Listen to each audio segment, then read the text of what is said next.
Yes, good morning, good afternoon, good evening. Welcome back to Football Heritage TV.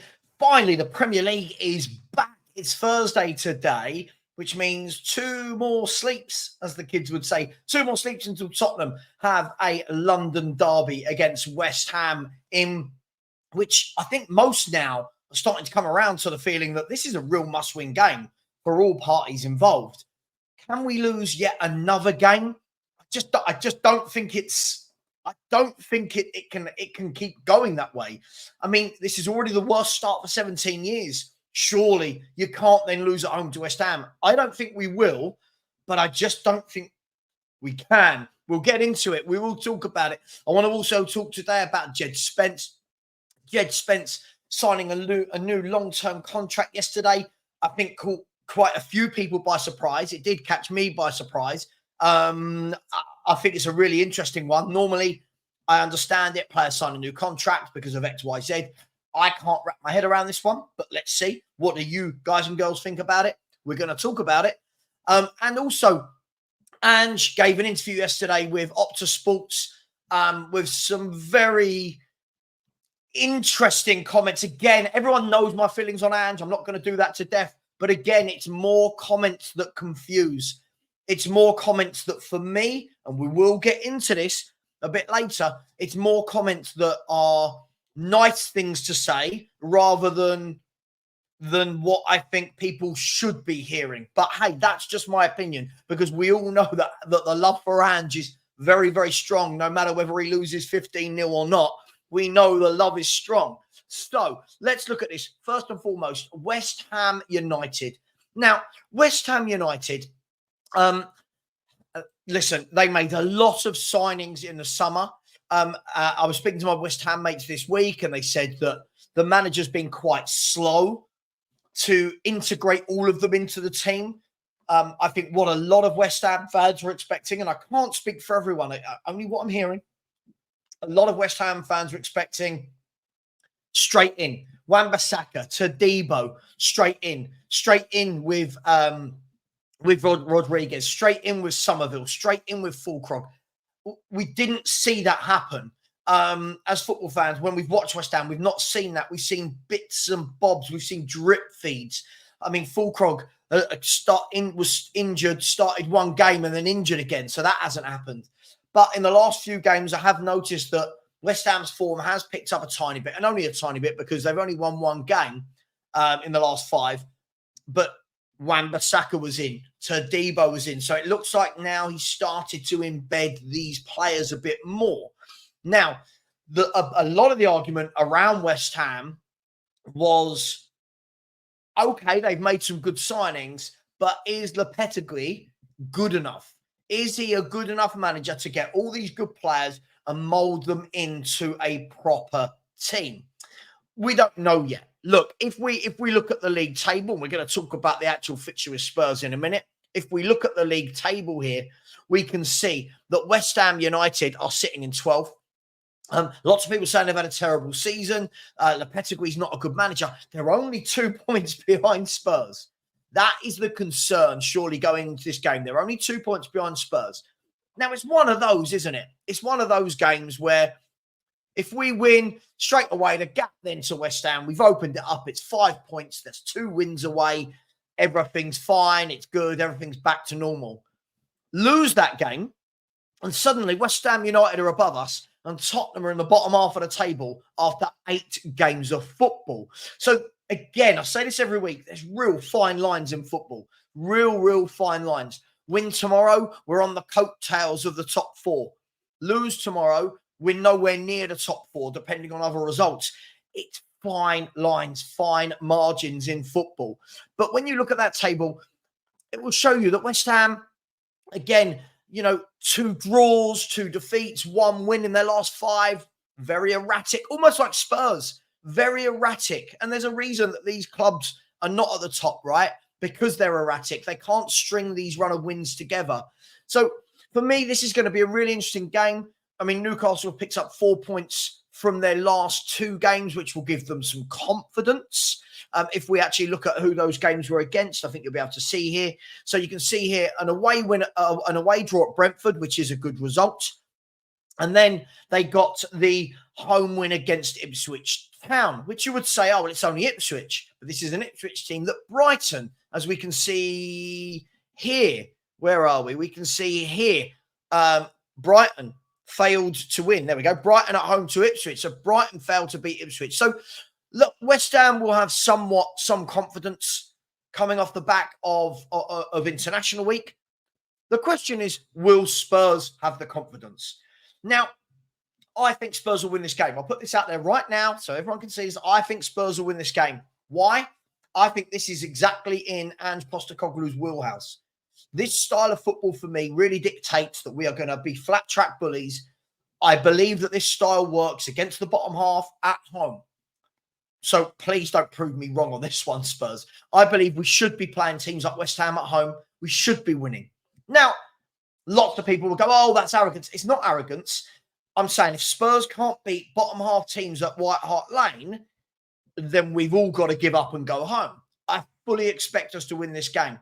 Having said that, I did fully expect us to beat Brighton. So you never know with Tottenham. However, home crowd, I think Ange will get stuck into them after the second half disaster. Whatever you want to call the second half, you know, the capitulation, the disaster, the embarrassment of being 2-0 up, losing 3-2 to an injury hit Brighton with lots of young players in their team. We'll want to bounce back in this game, and I think Ange will be drilling that into the team. So I fully expect us to win this. However, let's have a look at the way that West Ham will probably set up against Tottenham, because we know what Tottenham will do. There's no, as Spurs fans, I see a lot of people going, oh, well, how will we play? What will we do? Tactically, how will we set up? We kind of know what we're going to do, don't we? We know how this has gone. We know that we're going to play the two attacking midfielders with one sitting. We know that the wide forwards are going to be asked to come in. We know that Solanke will not be in the box. He'll probably more drop, which he has been doing in the last 3 or 4 games. And we know that we're going to play a high line. That's the way that Ange plays. Fair play. That's his system. That's his style. But now if you're West Ham, what do you do to counter that? I've watched a few shows this week. Ashmatic gave a really good tactical analysis on this, on what they will do, how they'll try and negate what Spurs do. And I'll simplify it from my end. I'll simplify it. For me, I think this is simple. I think if I'm West Ham, all I think they need to do is try. I'll make this sound really easy, by the way. Sit in a couple of blocks of 4. Don't let Spurs play. And then just break with the likes of Somerville, Antonio, Kudos, Bowen, whoever plays. I'm sure all 4 won't play. I don't believe they'll go that attacking. But that's the blueprint, right? Now, whether or not they can actually bring that to life, that's a different matter. I think that they're going to have chances. I don't think they're going to have enough to beat us. And I really hope they don't, because if this West Ham team that hasn't started the season great does come to White Hart Lane and get a win, you all know my feelings on Ange Postecoglou. This will be yet another reason where you go, is it working? Yes, it's nice on the eye at times to watch this football. But is the complete disregard for defending and for opposition's tactics, is this going to kick us in the arse? I don't know. I hope we don't find that out tomorrow, because I think we're going to win. In my head, I've got 2-1, maybe 3-1. However, it is Tottenham. And listen, I always say I'm old and I'm ugly and I've supported Spurs for a very long time. That tells me I know everything, as do many of you, as do all the people that don't bury their head in the sand. We know what Spurs are like. We're as capable tomorrow of turning up and winning 3 or 4-0 as we are of getting turned over. And that's always been the issue of being a Spurs fan and predicting Spurs results. You just never know what you're going to get. People say it's changed, it's different this time. It's not. More possession, yes. People keep using the word domination. I think they're using it very, very wrong. That was terrible grammar. I think they're using this in a wrong manner. I don't think that domination is just having all of the football. Domination is being defensively sound. Domination is controlling every aspect of the game. I don't believe you can dominate teams when they get in behind you so easily. So, look, for me, this is going to be an interesting game. I do think that we're going to win. I don't think there's going to be any change to the Spurs team. from my point of view, I think somebody like Romero should be missing out, should be rotated. I don't think we're ever going to see it happen. I think the same with a Doggy for me. I thought Bentancur was awful against Brighton as well. I don't think it would be the worst thing to bring in Basuma. I don't think any of those three examples, they're just examples of what I would do. I don't think he's going to do any of those three things, by the way. I think it will be the same as usual. And I think that's a worry in a way that lots of fans wanted to talk about this great squad, this depth. We've got a great squad that can win the Europa League. We can do this. But when you suggest rotating a player in or out, or, you can't do that, can't rest Romero, the same people that were like, oh my God, we got Dragusin over Bayern Munich. Look how good we are. We're building a great squad. Will be the same people that don't want him to play any minutes of football. So look, I don't know. I'm guessing it's going to be the same, the usual lineup. I guess the question mark here is Son fit? If Son is fit, we know he comes in on the left-hand side for Werner. And for me, that will represent the only change. So look, I'm going to go with a 2-1 win. We've got to get a win tomorrow because again, when we look at this table, look, we'll look at this one more time. When we look at this league table, look, you can see there Chelsea, Villa, just in that 4th, 5th spot, right? And at the moment, those teams aren't losing games. And again, if they manage to pick up wins tomorrow and we don't, the gap to them now becomes 3 wins. And now you're saying, right, whatever Villa and Chelsea do in the last 30 games of the season, we've got to go 3 wins better just to get into top 4 and above them. And the reason why I talk about top 4, for me, I hate this whole kind of holy grail, top 4, best seasons, we're successful. For me, it marks progression because last year we finished 5th. For me, if we finish 5th or lower, there's no progression. People can argue that whatever way they want. Oh, but we've had less chances conceded, more possession. At the end of the day, the league table won't lie. I'm a firm believer in that, and I think most sane people are. The league table at the end of the year doesn't lie. It doesn't care about possession. It doesn't care about injuries. It doesn't care about X, Y, Z. It cares about the number of points you picked up. And we'll all be right or wrong or in the mud, as people like to say, at the end of the season when that finishes. But for me, got to be winning this game. Really, really got to win this game. It's a home game, bottom half team. This is who Ange beats. And he's got to beat this one as well. He's got to. Look, let's move on. I want to talk about Ange. So, by the way, in the comments right now, please like, please subscribe. Yes, it's a premiered video, but if you do smash the like button, it does get views. And as I said, I'm not a channel that asks for super chats, but I do like to get the likes and the subscribers. And we are only about 93, 92 away from 14K. Guys, girls, let me know your score prediction for the game on Saturday lunchtime. A nice 12:30 kickoff. I love a 12:30 kickoff. I don't get when people use it as an excuse. But hey, the next thing I wanted to talk about, Ange, again, yesterday or the day before, it aired yesterday, was an interview that he did with Opta Sports. And look, as a manager, yes, it's part of your job, right? You are in front of the media. You are asked questions. You have to answer. I get that. Completely get it. Some managers like it more than others. You can see, for example, I think people like Arteta. I think Arteta quite likes it. I think he looks a bit relaxed when he does it. You can look at Pep. Pep looks a bit like, oh God, this is really boring. Like, you've asked me these questions a million times. People like Klopp were Jekyll and Hyde. They were either brilliant in their interviews and bouncing off the press, or they were downbeat and don't ever go at my team and storming out and stuff like that. Ange, for me, I just feel, I get that he has to talk. I just think that he's talking too much. I just feel like he's saying a lot of things that get a lot of people on board. I get it. He's saying a lot of things. And again, this is where the divide in the fan base, where some people just talk about believe in his vision, believe in his process, believe because this is what he's done before. It will come good. Be positive. Just support it. Fine. I can get on board with all of that.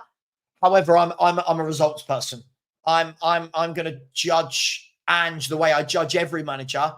You've got to get results. It can't be nice things for nice things' sake. It can't constantly be you'll see, because You know, when people say, you'll see, and you'll be proven wrong, and you get that a lot from people, notice that they can't give a timestamp.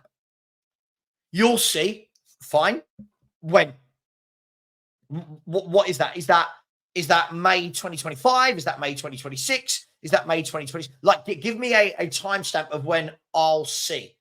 Because for me, a lot of comments and worrying comments. I truly think that a lot of what he comes out with, for me, isn't kind of in line with what top managers at top football clubs say. That's just me. Just me. But look, we had all the comments before the Brighton game, which worried me straight away when he was talking about we're not bothered about controlling the game. We're going to make this as open as possible. We just want to entertain. And it's like, oh, hang on. Whoa, slow down. Sure, that sounds nice to fans that just want to watch pretty football and open football, but that's also music to our opposition's ears. Then we lose that game and he comes out, and again, more worrying things. Substitutions are irrelevant to me. And you're like, whoa, Ange. Substitutions are irrelevant to you. Substitutions and changing tactics is how the Brighton manager, who's 31, came from 2-0 down to beat us. Substitutions are irrelevant to me. Basically went on to say that we don't want points that are undeserved. Or I think it was unrewarded. I didn't want to be rewarded. And I don't know, for me, listen, you all know my feelings. This manager doesn't sit well with me. I think he talks a lot of silly stuff. I do. Again, I've got nothing against him personally. I just don't think he's suited for this level of football. My opinion. Only Richard Savva's opinion. No one else, okay? I don't hate him. It's not personal. He's just not for me as a manager. The same way Nuno wasn't a manager for me. Same way Jose was a manager for me. Right? Poch was a manager for me. So it's swings and roundabouts, okay? But he's come out with a few more comments. And we're going to bring them up. And I just feel that he was asked about, basically the way that this led was he was asked about some fans and critics out there are asking for you to be more pragmatic, Ange. What do you have to say to that? And the critiques and the criticism. And he said, I mean, it's impossible to kind of block it out because even if I don't hear it or read it, somebody will. And it kind of does infiltrate. And I guess, look, in 2024, people, they're getting these players, the managers, they're going to see stuff. Of course they are. But I also don't need to because I already know what they're saying. So it's kind of new to me. But I just guess from my perspective, it's about, well, what everyone is wanting me to do is what everyone else does now. I'm just not going to do that because there's a reason that I'm here where I am today, and it's not because I've done what everyone else does. So I think everyone has their own sort of unique journey to get somewhere. I didn't get here by doing what everyone else is doing. So I get the people who say, well, we'll be more pragmatic like everyone else, but I don't want to be like everyone else. Now, I'll come back to the rest of the comments in a minute. For me, again, that's just truly worrying. When he's talking about be like everyone else, but you're talking about people that have been successful. We're talking about clubs that have been successful by developing some pragmatism. And again, we've got to distinguish the difference here between, let's play defensive football versus, no, let's play attacking football, but let's add some pragmatism as well so that there's some balance, so that we can actually control games in a professional, controlled way. So for me, I get it. This isn't what I've done. This isn't what I've done to get here. Cool. All right. You're not managing Real Madrid. This isn't Barcelona, Real Madrid, or Man City, mate. You're at Tottenham. Right. Let's slow down a bit again. When he's saying I don't want to do what everyone else does, but the problem is if you keep losing games and if we keep having the record we have over the last year moving forward, all of these nice things he's saying and these sentiments don't really mean anything, do they? Do you know what I mean? I'm not saying he's wrong in what he's saying. He believes in what he's saying. And listen, that is where I 100% respect Ange Postecoglou. He's got to believe he truly lives it, breathes it. eats it, sleeps it, and he goes with it. Fair play to anybody in life that does that. However, at times when you see it's not working, that's where I think the bigger person in life says, okay, this is my belief. This is what I want to do. Do I need to tweak my expectations slightly? And that, for me, is where I don't get on board with this manager. Yeah? It's not Ange out, screaming is out. You all know my feelings. If I woke up tomorrow morning and Ange wasn't the manager of this football club, I don't really care, right? I'm not going to sit here and scream Ange out, right?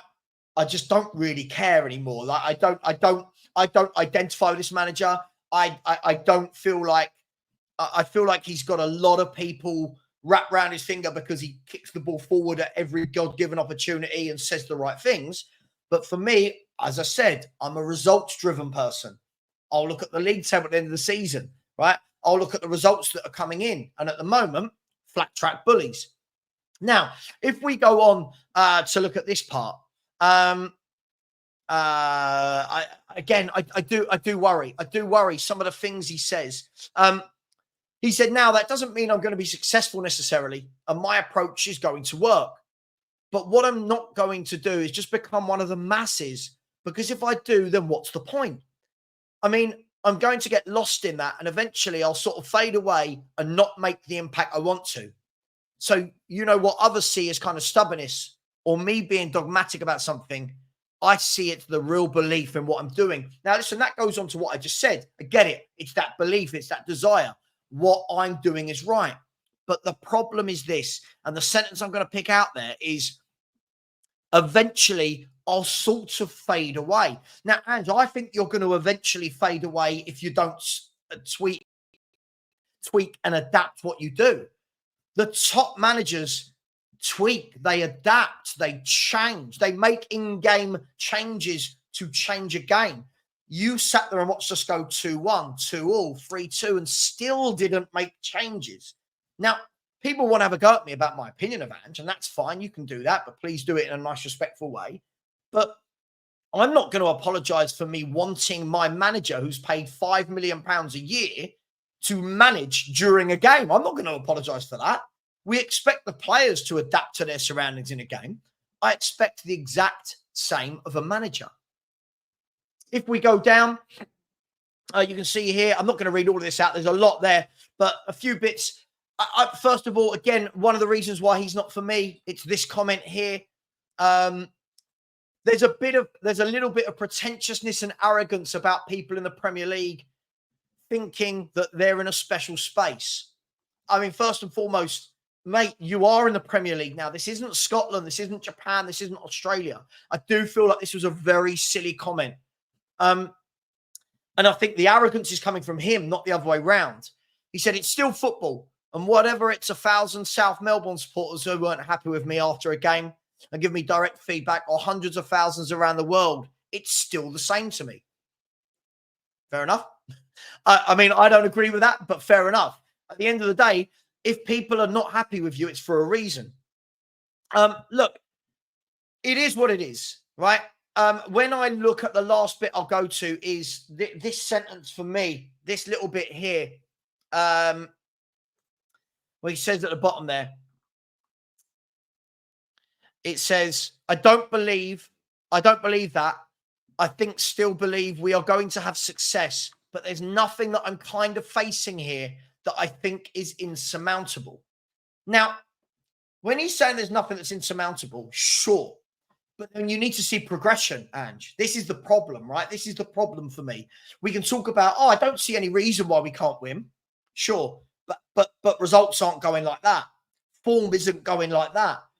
Over the last year, it started there and it's gone there and it's kind of just plateaued. And we've kind of just been in and around this 7th to 10th based form team the whole year.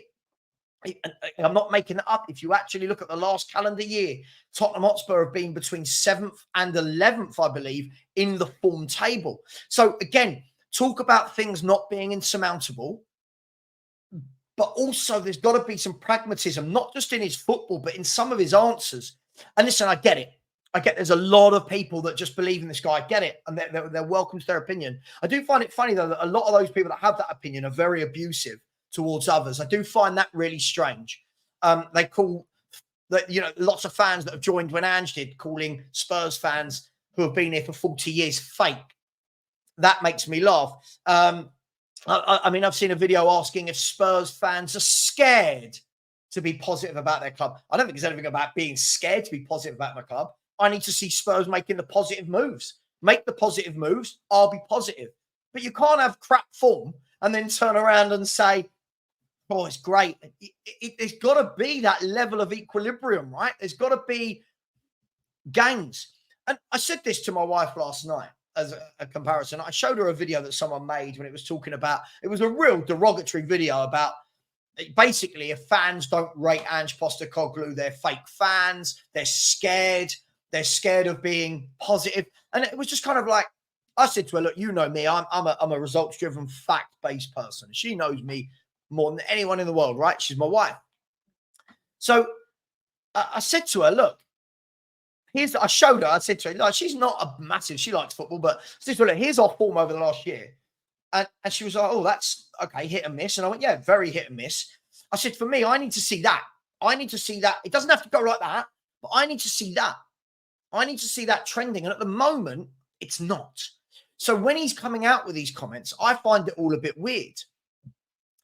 And I was saying to my wife last night that it's really strange how, and I show her some of the abusive comments you get in that. And I said, isn't it strange? I said to her that when you look, nearly all this abuse and these rude comments, they come from the people that want to pretend they're the most positive about Tottenham when they're actually abusive. So if you look at a lot of this is from people that have followed Ange from Australia. It's a bit weird, or from Celtic. It's a bit weird. It's a bit baffling to me. So look, for me, keep saying what you're saying, Ange. Keep doing what you're doing. But at some point, when does it translate from out of his mouth into microphones and cameras onto that bit of green grass? That's the thing for me. We can talk, and we talk. But, at what stage does it stop being white noise? It's a lot of nice press sound bites. Ange just said this. There's a lot of people that get behind it. We will win. Stick with Ange. You can see what's happening. But you can see what's happening is subjective because I'm seeing the results don't match what people are saying. When I see the results match, I will fully get on board with him as a manager. You can't just tell somebody to just back him. You're Spurs. Cool. I'm a Spurs fan. That gives me a right to have an opinion, right? Not just back him. When did Spurs fans stop backing their club? No. It's not backing the club. I want my club to be successful. My personal belief is I don't believe this is the manager to make it happen. I don't trust him tactically. I don't like what he says in comments. I don't think his transfers are good. That's just me. Stop getting so offended by it if you believe it.